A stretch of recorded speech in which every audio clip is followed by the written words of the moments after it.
How to fix cannot load video error in Windows and Google Chrome. Hey, what's up guys? Welcome back to our YouTube channel and let's get started. First thing first, come below at the search bar of your PC. Then here you have to simply type in Windows Firewall Defender.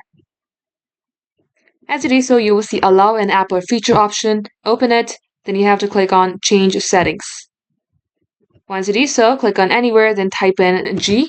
It will show you Google Chrome. Click onto your Google Chrome and make sure that you have checked all these three boxes for domain, private, and public.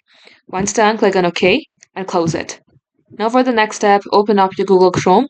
Here you will see a three-dot icon. Click onto it. Scroll below, then click on Settings. As you do so, come at this Privacy and Security tab. Here you will see Delete Browsing Data. Click onto it. And here you will see Browsing History, Cookies and Sites. You can also check all these boxes if you would like, but once you do so, it will delete all of your credentials and all your saved login history.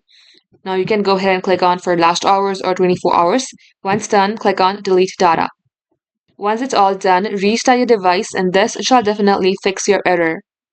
So that is all for today guys. Catch you up in our next upload.